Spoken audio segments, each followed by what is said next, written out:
والے انداز میں پوچھا۔ تم نے میرے سوال کا جواب نہیں دیا لیون۔ شون کو بچے کی بہت خواہش ہے، وہ جذبس ہوتے ہوئے بولی۔ میں اس کے لیے تیار نہیں ہوں۔ اوہ، اب مجھے شون کی بیچارگی پر افسوس ہونے لگا۔ لیون نے قدرے تلخ لہجے میں کہا، کیا ضروری ہے اپنا ہی بچہ پیدا کیا جائے؟ میں نے استجاب نظر سے اسے دیکھا اور پوچھا، تم کہنا کیا چاہتی ہو؟ انسان اپنا ہی بچہ پیدا کرتا ہے، دوسروں کا تو نہیں۔ تمہاری باتیں مجھے الجھا کر رکھ دیا ہے۔ میں اڈاپشن کی بات کر رہی ہوں۔ وہ میری جانب دیکھے بغیر بولی، کیا تم کوئی بچہ اڈاپٹ کرنے کے بارے میں سوچ رہی ہو؟ ہاں، مگر شون کو یہ آئیڈیا پسند نہیں۔ اس نے برا سا منہ بنایا۔ وہ اپنا بچہ چاہتا ہے، میرے خیال ہے اس کا مطالبہ بلکہ خواہش جائز ہے۔ تم مرد ہونا اس کا ہی ساتھ دو گے؟ یہ بات نہیں لیون، میں نے اس عجیب و غریب لڑکی کو مخاطب کرتے ہوئے کہا۔ میں نے ایک جائز اور اصولی بات کی ہے، اس میں مرد کی طرفداری کا کوئی پہلو نہیں نکلتا۔ وہ طنزیہ لہجے میں بولی، تم شاید امریکہ کے بارے میں زیادہ نہیں جانتے۔ یہاں انوالنٹ بے بس بن چاہے بچے کا ریشو بہت زیادہ ہے۔ لاتعداد بچے لاوارثوں کی طرح مختلف فلاحی مراکز میں پلتے ہیں۔ اگر ہم وہاں سے بچہ کوئی اڈاپٹ کر لیں تو ایک انسان کو بہتر زندگی فراہم کر سکتے ہیں، ایک طرح سے نیکی کا کام بھی ہوگا۔ ایک لمحے کو رک کر اس نے مجھ سے سوال کیا، کیا شون کی طرح تم بھی اڈاپشن کو برا سمجھتے ہو؟ نہیں، میں نے نفی میں گردن ہلائی۔ میں اڈاپشن کو ہرگز برا نہیں سمجھتا، مگر یہ کام اگر نظریہ ضرورت کے تحت کیا جائے تو واقعی اس سے بری اور کوئی نیکی نہیں۔ نظریہ ضرورت سے تمہاری کیا مراد ہے؟ اس نے پوچھا۔ اگر کوئی شادی شدہ جوڑا بچہ پیدا کرنے کی قدرتی صلاحیت سے محروم ہو تو اس صورت میں اڈاپشن نظریہ ضرورت کے تحت ہوگی۔ میں نے وضاحتی انداز اختیار کرتے ہوئے کہا، کیا تم لوگوں کے ساتھ اس قسم کی کوئی پرابلم ہے؟ نہیں، بالکل نہیں، وہ قطعی انداز میں بولی۔ پھر بھی کیوں کہوں، تم غلطی پر ہو۔ میں کیا کروں؟ وہ اسٹیئرنگ پر ہاتھ مارتے ہوئے بولی، بس میں بچہ پیدا نہیں کرنا چاہتی، میں 3 بار ابورشن کرا چکی ہوں۔ تم فطرت سے کھلی جنگ کر رہی ہو، میں نے کہا، اور اس جنگ میں آج تک کسی کو کامیابی نہیں ہوئی۔ لیون کے خیالات کے بارے میں جان کر مجھے اس کی حالت پر افسوس اور بیچارے شون پر ترس آنے لگا۔ یقینی طور پر وہ کسی نفسیاتی پیچیدگی کا شکار تھی۔ بعض اہل اور بعض نااہل والدین اولاد کی خواہش کی خاطر علاج معالجے پر لاکھوں کروڑوں لٹا دیتے ہیں، اور ایک لیون تھی جو قدرت کے ساتھ جنگ پر کمر بستہ تھی۔ میں نے آخر اس سے پوچھ لیا، تم فطرت کے ساتھ کیوں لڑ رہی ہو؟ بس مجھے یہ سب اچھا نہیں لگتا، وہ ونڈو اسکرین کے پار دیکھتے ہوئے بولی۔ میں زچگی کے مراحل سے گزرنا نہیں چاہتی، میں ڈرتی ہوں۔ میں نے اس کے حال پر چھوڑ دیا۔ میں کوئی سوشل لیکچر نہیں دینا چاہتا تھا، اسے سمجھانے کے لیے کوئی لمبی چوڑی دھواں دھار تقریر جھاڑ دیتا۔ لیون کی اپنی زندگی تھی، اس کی مرضی سے وہ جیسے مرضی گزارتی۔ اللہ نے وسیع عرض دنیا پیدا کی ہے اور اس دنیا کے اندر ہر نوعیت کا کردار بستا ہے۔ اس کی قدرت سے نبرد آزما کردار بھی نظر آئیں گے اور فطرت کی پیروی کرنے والے بھی کردار دکھائی دیں گے۔ لیون جیسی جیتی جاگتی دنیا کا ایک کردار تھی۔ ہم یو ایس انٹر اسٹیٹ 95 پر سفر جاری رکھتے ہوئے نیو یارک ایئرپورٹ کے پہلو سے گزرے اور نیو یارک کے علاقے میں داخل ہو گئے۔ جرسی سٹی کی طرح نیو یارک بھی نیو جرسی کا ایک اہم حصہ ہے۔ انٹرنیشنل ایئرپورٹ کی وجہ سے اسے خصوصی اہمیت حاصل ہے۔ نیو یارک کے اندر سے گزرتے ہوئے ہم نے 95 انٹر اسٹریٹ کو چھوڑ کر پولاسکی اسکائی وے پکڑی اور ایک لمبا چکر کاٹ کر لنکن پارک پہنچ گئے۔ ہم اپارٹمنٹ کے اندر داخل ہوئے تو ہنگ نے چھوڑتے ہی پوچھا، تم لوگ دور نکل گئے تھے کیا؟ بہت دیر لگا دی؟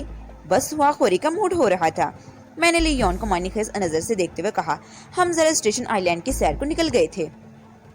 اسٹیٹن آئی لینڈ؟ ہنگ نے حیرت سے آنکھیں پھیلائیں۔ تم جس قسم کی صورتحالات سے گزر رہے ہو، اس میں نیو یارک کے کسی بھی حصے میں قدم رکھنا تمہارے لیے انتہائی خطرناک ہے۔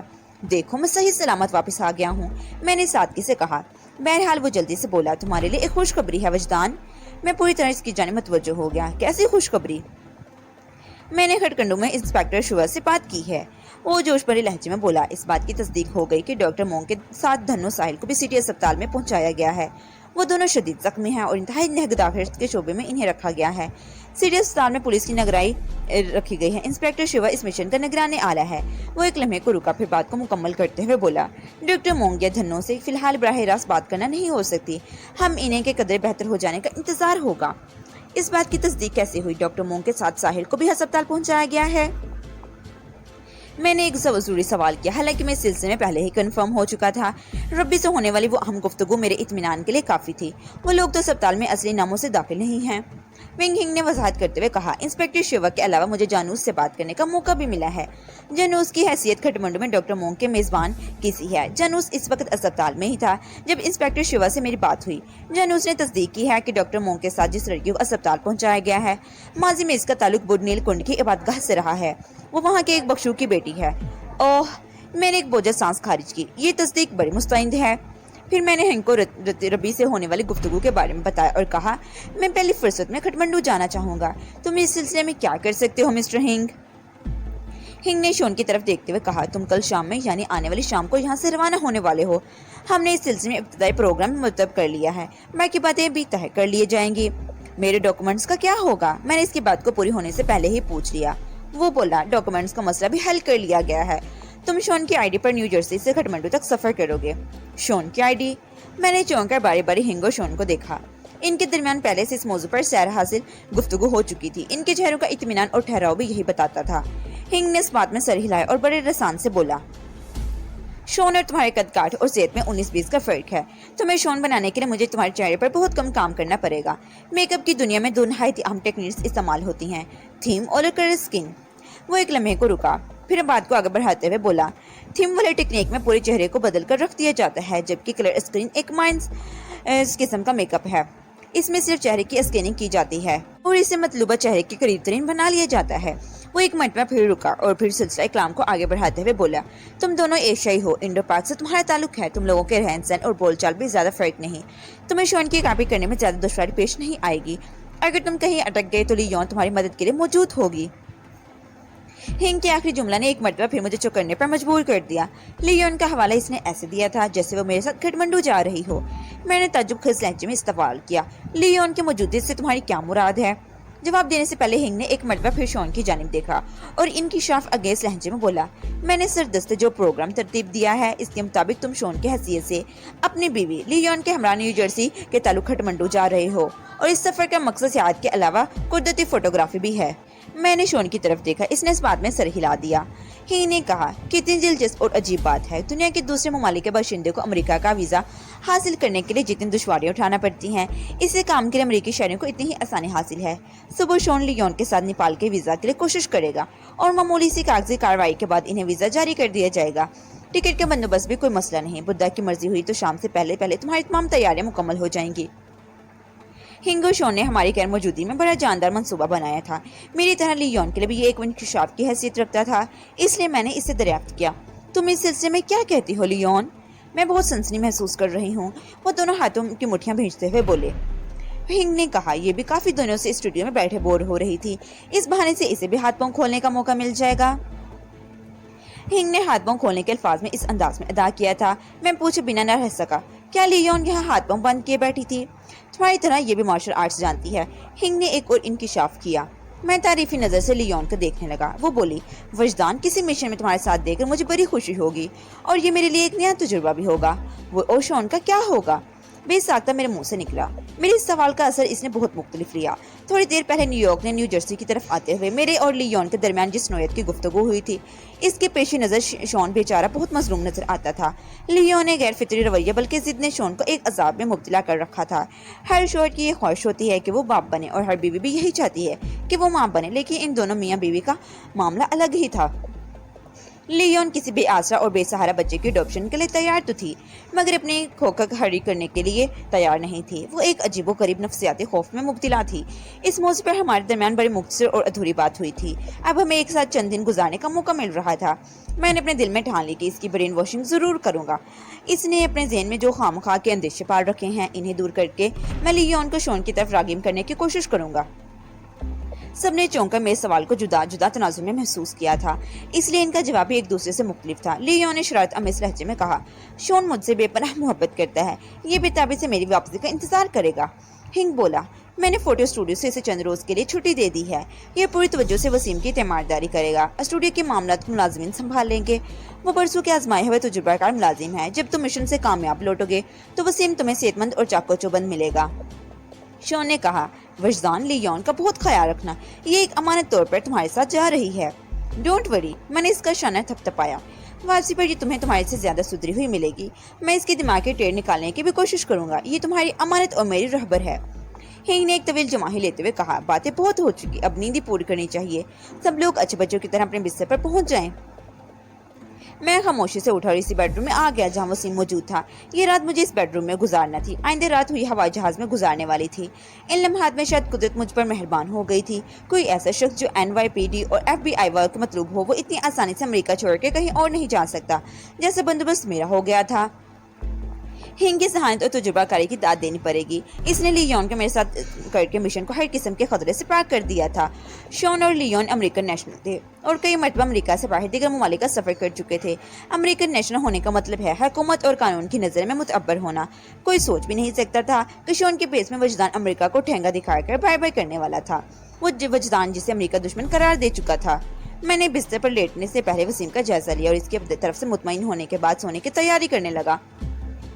میں نہیں جانتا تھا وسیم کو جب میرے پروگرام کا علم ہوگا تو وہ کیا رد عمل ظاہر کرے گا، لیکن یہ بات تحت میرے پروگرام میں کوئی تبدیلی ممکن نہیں تھی۔ میں نے سوچ لیا تھا نیو جرسی سے روانہ ہوتے وقت میں وسیم کے بارے میں ونگ ہنگ کو خصوصی ہدایات دے دوں گا۔ میں اس وقت نیند کے شدید غلبے میں تھا، جی چاہ رہا تھا آنکھیں بند کروں تو برسوں بعد بیدار ہوں۔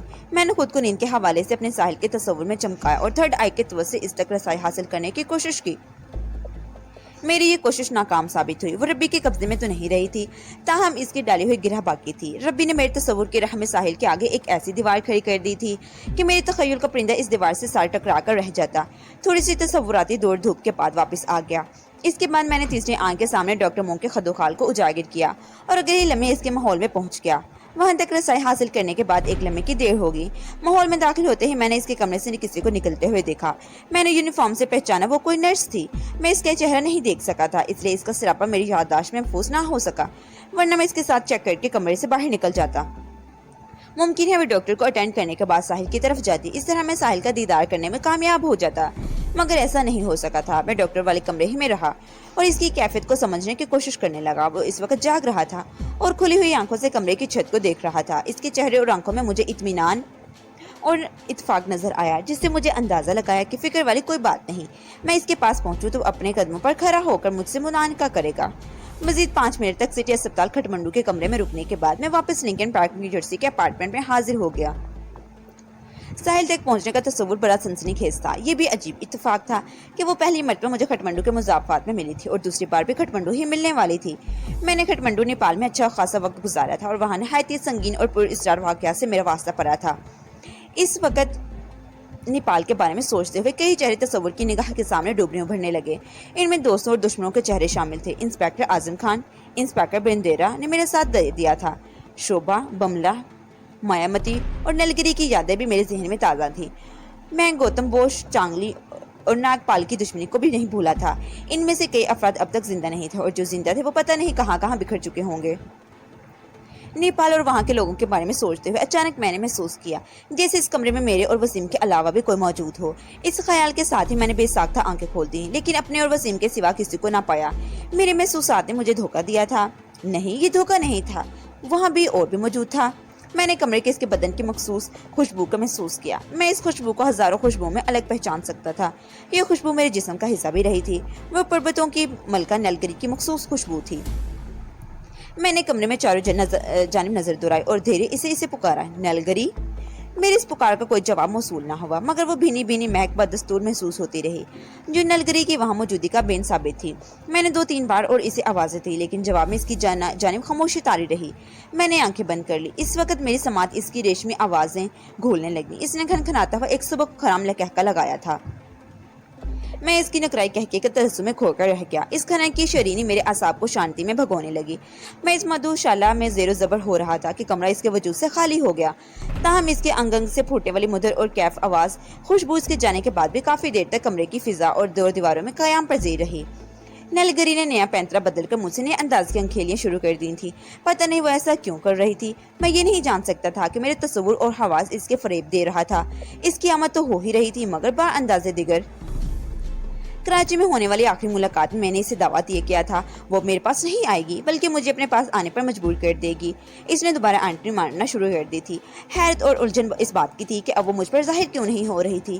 پردہ نشونی کے مانند میرے ماحول میں دار ہو کر کیا ثابت کرنا چاہتی تھی۔ اچانک ایک خیال نے مجھ پر بری طرح چونکا دیا۔ میں امریکہ سے نیپال جانے والا تھا اور نیپال سے نلگری کا استحسان زیادہ دور نہیں تھا۔ کیا میں غیر محسوس انداز میں ملکہ کوہسار کے نزدیک جا رہا تھا؟ آئندہ روز 10 بجے کے قریب ہی میری آنکھ کھل گئی۔ وسیم مجھ سے پہلے بیدار ہو چکا تھا اور ایک تکیے سے ٹیک لگائے بیٹھا تھا۔ مجھ پر نظر پڑی تو وہ خفیف انداز میں مسکرایا۔ میں نے اس کی مسکراہٹ کا جواب مسکراہٹ سے دیا اور بستر چھوڑ دیا۔ تم ٹھیک تو ہو؟ میں نے قریب آ کر اس کے زخموں کا جائزہ لیتے ہوئے پوچھا۔ اس کا بایاں بازو اور دایاں پاؤں پٹیوں میں لپٹا ہوا تھا۔ وہ نکاہت بھرے لہجے میں بولا، پہلے سے بہت بہتر ہوں، بہت معمولی درد محسوس ہو رہا ہے۔ یہ میری مرہم پٹی کس نے کی ہے؟ رات جب لیون ایک نرس کا رول ادا کر رہی تھی تو وسیم نیم بے ہوش تھا۔